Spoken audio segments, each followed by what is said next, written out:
Hey guys, അപ്പോൾ എല്ലാവരുടെയും വിഷു ഒരുക്കങ്ങളൊക്കെ എവിടെ വരെ എത്തി? ഇനി ഒരു ദിവസം കൂടി ഉള്ളൂ അല്ലേ നമ്മുടെ വിഷുവിന്. അപ്പോൾ വിഷുവിന് നമ്മൾ ഒഴിച്ചുകൂടാനാകാത്ത ഒരു കാര്യമായിട്ടാണ് കേട്ടോ ഞാനിന്ന് വന്നിട്ടുള്ളത്. അപ്പോൾ നമ്മളെല്ലാവരും കണി ഒരുക്കലാണല്ലോ പ്രധാനമായിട്ടുള്ളത്. അപ്പോൾ അതിൽ ഒരു ഒഴിച്ചുകൂടാത്ത ഒരു കാര്യമാണ് ഇന്ന് ഞാൻ ചെയ്യാൻ പോണത്. അപ്പോൾ തിരുവുടയാട അടിച്ചുണ്ടാക്കാമെന്ന് വിചാരിച്ചു കേട്ടോ. അപ്പോൾ എല്ലാ വർഷവും നമ്മൾ വാങ്ങി വെക്കാമെന്ന് വിചാരിക്കും കേട്ടോ. പക്ഷേ ഇതുവരെ വാങ്ങാൻ ഒത്തിട്ടില്ല കേട്ടോ. പേപ്പർ കൊണ്ടും ഒക്കെ ഉണ്ടാക്കി വെക്കലാണ് കേട്ടോ നമ്മൾ. അപ്പോൾ ഇപ്രാവശ്യം ഒന്ന് അടിച്ചാലോ എന്ന് വിചാരിച്ചു കേട്ടോ. അപ്പോൾ അതിനായിട്ട് ഞാനിവിടെ ഒരു കസവിൻ്റെ മുണ്ട് എടുത്തിട്ടുണ്ട് കേട്ടോ. അത് നമ്മുടെ ആവശ്യത്തിനനുസരിച്ച് അളവും കാര്യങ്ങളൊന്നും ഞാനിവിടെ പറയുന്നില്ല കേട്ടോ. നമുക്ക് ആവശ്യമുള്ള അളവിൽ നമുക്കത് മുറിച്ചെടുക്കാം കേട്ടോ. അപ്പോൾ അതിനൊരു കസവ് വരണം എന്നേ ഉള്ളൂ കേട്ടോ. അങ്ങനെ മുറിച്ചെടുത്തിട്ടുണ്ട്. അത് നന്നായിട്ട് തേക്കുന്നുണ്ട് കേട്ടോ. തേച്ച് നല്ല വൃത്തിയാക്കുന്നുണ്ട്. അതിൻ്റെ കൂടെ നമുക്ക് ബ്രൊക്കേഡ് പീസായാലും അല്ലെങ്കിൽ ചെറിയ കുട്ടികൾക്ക് നമ്മൾ പട്ടുപാടൊക്കെ അടിക്കാൻ വാങ്ങണതിൻ്റെ ബാക്കി പീസൊക്കെ ഉണ്ടാവില്ലേ, അതൊക്കെ വെച്ച് നമുക്കത് തയ്ക്കാം കേട്ടോ. അപ്പോൾ ഞാനിവിടെ ബ്രൊക്കേഡിൻ്റെ പീസാണ് എടുത്തിട്ടുള്ളത് കേട്ടോ. അത് 1 ഇഞ്ചിലും 2 ഇഞ്ചിലും 3 ഇഞ്ചിലുമായിട്ട് എടുത്തിട്ടുണ്ട് കേട്ടോ. അങ്ങനെ വ്യത്യസ്ത ഇഞ്ചിലാണ് എടുത്തിട്ടുള്ളത്. അപ്പോൾ ആദ്യമായിട്ട് ചെയ്യണത് എന്താണെന്ന് വെച്ചാൽ, നമ്മൾ വെട്ടിയെടുത്തിട്ടുള്ള കസവിൻ്റെ പീസിൻ്റെ ഉള്ളിൽ നമ്മൾ ഞാനിവിടെ ന്യൂസ് പേപ്പർ ഉപയോഗിച്ചിട്ടാണ് കേട്ടോ ഇതിൻ്റെ ഉള്ളിൽ വെച്ച് അത് ഒന്ന് സ്റ്റിച്ച് ചെയ്തെടുക്കുന്നത്. നമുക്ക് ക്യാൻവാസ് കിട്ടിയാൽ നല്ലതാണ് കേട്ടോ. അപ്പോൾ എനിക്കിവിടെ ക്യാൻവാസ് ഇല്ലാത്ത കാരണം ഞാനത് ന്യൂസ് പേപ്പർ കൊണ്ടാണ് കേട്ടോ അടിച്ച് വെക്കുന്നത്. അപ്പോൾ ആദ്യം നമ്മൾ ചെയ്യേണ്ടത് എന്താണെന്ന് വെച്ചാൽ 2 സൈഡും ഇതൊന്ന് സ്റ്റിച്ച് ചെയ്തെടുക്കണം കേട്ടോ.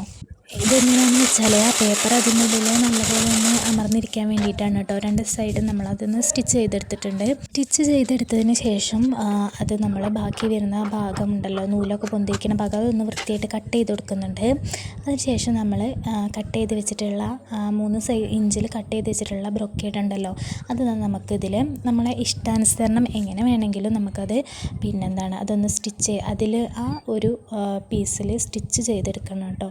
അപ്പോൾ അതാണ് ഇനി ചെയ്യാൻ പോണത്. അപ്പോൾ ഇതിൻ്റെ 4 അരിക്കും മടക്കിയിട്ട് വേണം കേട്ടോ സ്റ്റിച്ച് ചെയ്യാൻ വേണ്ടിയിട്ട്.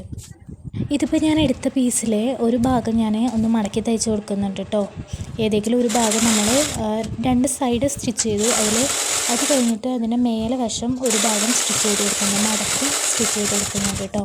എന്നിട്ട് ആ ബ്രൊക്കേഡ് ഓരോന്നായിട്ട് അതിൽ അരിക് മടക്കി തയ്ച്ച് സ്റ്റിച്ച് ചെയ്യുന്നുണ്ട് കേട്ടോ.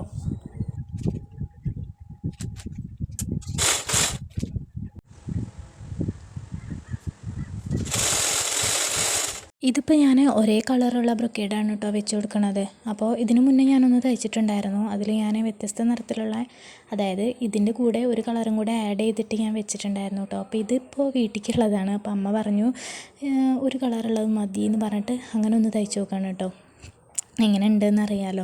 അപ്പോൾ അത് നമ്മൾ 3 ഇഞ്ചിലുള്ള വ്യത്യസ്ത ഇഞ്ചിലുള്ളത് 3 നമ്മളിപ്പോൾ അതിൽ സ്റ്റിച്ച് ചെയ്ത് കൊടുത്തിട്ടുണ്ട്. അടുത്തതായി ചെയ്യണത് 1 ഇഞ്ച് ഗ്യാപ്പിൽ നമ്മളിത് തിരിച്ചും മറിച്ചും നമ്മളിങ്ങനെ ഇതേപോലെ ഒന്ന് മടക്കി കൊടുക്കണം.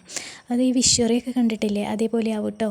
അപ്പോൾ ഇത് ഫുള്ളായിട്ട് ഇതേപോലെ 1 ഇഞ്ച് വ്യത്യാസത്തിൽ ഇത് തിരിച്ചും മറിച്ചും മടക്കിയതിന് ശേഷം നമ്മളിതിൻ്റെ താഴെ ഭാഗം ഒന്ന് നമ്മളൊന്ന് സൂചിയും നൂലും വെച്ചിട്ട് ഒന്ന് തുന്നി കൊടുക്കുന്നുണ്ട് കേട്ടോ. അതിനുശേഷം തുന്നിയതിന് ശേഷം നമ്മൾ അതിൻ്റെ താഴെ നമ്മൾ ഇതേപോലെ ഒരു കസവിൻ്റെ എന്തെങ്കിലും പീസ് വെച്ചിട്ട് ഒന്ന് ചുറ്റി കൊടുക്കണം കേട്ടോ. അപ്പോൾ ഇതിന് മുന്നേ തയ്ച്ചതാണ് ഒരു ബ്ലാക്ക് ബ്രൊക്കേഡ് വെച്ചിട്ട്. അപ്പോൾ എല്ലാവർക്കും അഡ്വാൻസ് ഹാപ്പി വിഷു.